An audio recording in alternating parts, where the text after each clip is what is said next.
Naviganti nell'hobby, bentornati sul canale. Allora, oggi vi mostro quello che avevo promesso ancora qualche settimana fa, se non un mese fa, cioè delle cose prese su Temu che penso possano essere utili per gli hobbisti, nonostante Temu sicuramente sia sinonimo di cheap, quindi di materiali probabilmente scadenti, probabilmente non al massimo e al top, no? Quindi ho scelto 4 cose da farvi vedere che penso possano tornare utili nonostante il chip. Ci vediamo dopo la sigla.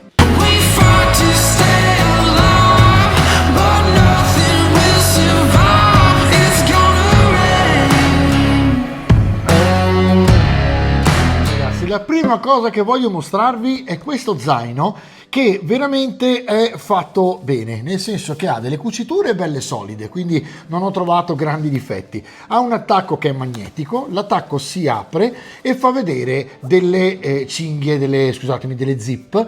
Quando apro la prima zip ho lo spazio per poter mettere delle miniature con la gomma piuma e vedete, ancora devo rimuoverle, ci sono i quadrati, i rettangoli, scusatemi, che servono per, ne faccio vedere uno, rimuoverli e avete praticamente il fondo per le vostre miniature, e questo potrebbe essere utile per chi gioca di ruolo, porta poche miniature oppure gioca a Warcry piuttosto che a Kill Team. Allora, quando avete poi messo via le vostre miniature potete praticamente metterle in quest'altro scomparto, allora, non le miniature, scusatemi, ma i libri. I libri li mettete all'interno dello zaino, ci sono 4 scomparti divisi da questi che sono attaccati con le zip, quindi potete voi decidere dove tenere la parte più larga e la parte più stretta, e questo diventa utile per mettere i libri dei vostri giochi di ruolo piuttosto che i libri appunto di Kill Team, Warcry, eccetera eccetera. Di davanti ovviamente avete una tasca che ha una retina che vi permette di tenere altre cose magari utili, tipo penne agganciate o cose del genere, e sui due lati avete 2 tasche uguali in questo caso che hanno sempre una retina, quindi sempre utile per questo motivo, per poter mettere magari appunto carte, penne, block notice o cose del genere. Vi faccio vedere anche di qua perché non mi ricordo se è la retina, ma sì, ce l'ha anche di qua. E quindi questo è quanto. Dopodiché chiudete, si chiude col magnete e siete a posto. Zaino solido, sicuramente la struttura è solida, quindi questo mi è sembrato veramente carino. Fate conto che su Temu l'ho trovato a 38 euro e alla fine l'ho pagato 12 euro con i vari sconti che fanno loro. Vi faccio vedere il prossimo articolo. Restando su questa visuale vi faccio vedere questa valigetta, che quindi è la valigetta per tipica porta miniature con un top trasparente, si apre con la plastica bella solida, bella dura, quindi penso che nel tempo non diventi troppo morbida, e all'interno trovate praticamente la gomma piuma doppia per poter, come quella che avete visto prima, per poter mettere le vostre miniature. Ora qui io ci ho messo i Votan per esempio, si apre abbastanza facilmente, è una gomma piuma di qualità, quindi non si rompe, insomma non ha il suo perché.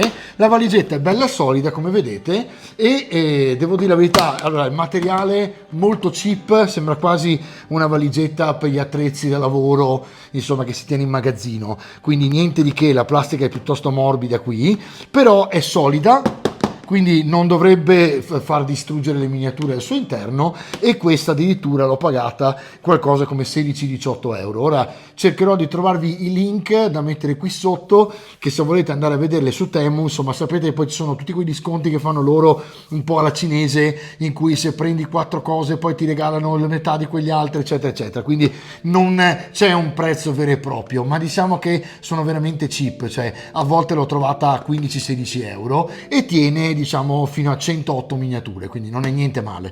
Vi faccio vedere il prossimo articolo. Ok, torniamo sul tavolo, vi faccio vedere questa cosa. Allora, queste sono state mandate in questo modo qui, quindi vi faccio vedere. Avete praticamente all'esterno un sacco di cineserie e avvertimenti con rischio di soffocamento, bla bla bla, che è il solito discorso perché sono molto piccoli e quindi non adatti ai bambini, diciamo, di una certa età, secondo me anche più di 3 anni. Comunque, al di là di questo, avete già capito cosa sono. Questi sono i cosiddetti tuft, quindi sono ciuffi d'erba da poter mettere sulle basette. Ora, se guardate, la qualità di questi tuft non è malvagia, e vi faccio vedere.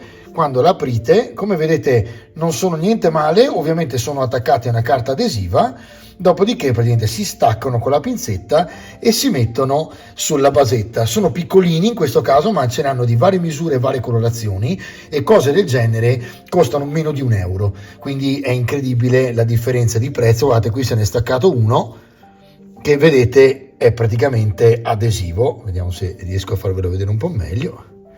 Comunque, insomma, sotto ha un adesivo, vedete, e diciamo che ovviamente potete utilizzare anche un po' di colla vinilica per attaccarli, però potrebbero essere un'ottima idea per appunto farsi una scorta di materiale per le basette.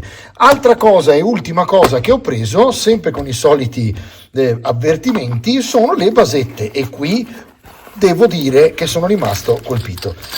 Arrivano con questa scatola, dentro questa bustina, e ragazzi, queste sono esattamente le basette della Games Workshop, esattamente le stesse, con ovviamente dietro altro, ma sopra sono ruvide uguali. Ve le faccio vedere da vicino, sono ruvide uguali e sono proprio identiche, stessa grandezza. Queste sono da 32, quindi Space Marine eccetera eccetera, ed è incredibile, costano neanche €1 e ve ne danno 20, quindi pazzesco. Qui veramente c'è una convenienza devastante, quindi se avete bisogno di basette sapete che ne trovate a sfare su Temu.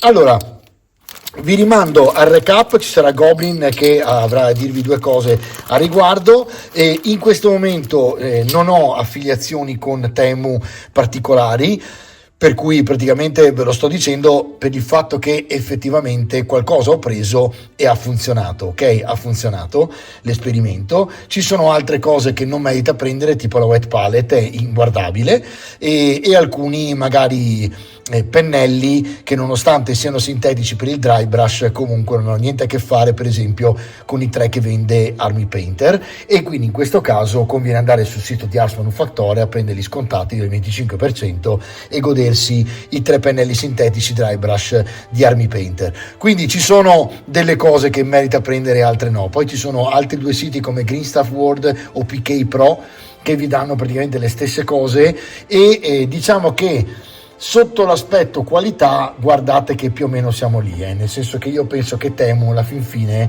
sia una sorta di Amazon quasi cinese che vende le stesse cose che vendono Green Stuff e PK Pro, con la differenza che Green Stuff e PK Pro fanno qualcosa per conto loro, e quel qualcosa che fanno è fatto meglio con dei materiali migliori. Ma per esempio anche, ultima cosa che vi dico, diciamo il contenitore di Green Star World che trovate anche nelle mie recensioni, dove si può mettere l'acqua e pulire il pennello, l'acqua poi va giù e vi lascia sempre l'acqua pulita per lavare il pennello eccetera, il cosiddetto rinse, quello lo trovate identico su Temu a metà del prezzo. Quindi insomma ragazzi, questo è quanto, vi lascio al recap di Goblin.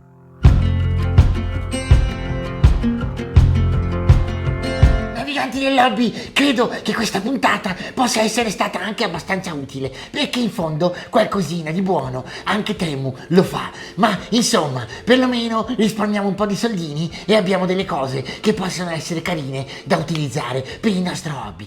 Allora, di questo ci vediamo alle prossime puntate, state pronti perché la prossima andiamo avanti con il tavolo di HeroQuest, ma mi raccomando cliccate sulla campanellina dopo esservi iscritti, perché dobbiamo diventare il vlog più bello e più grande del mondo.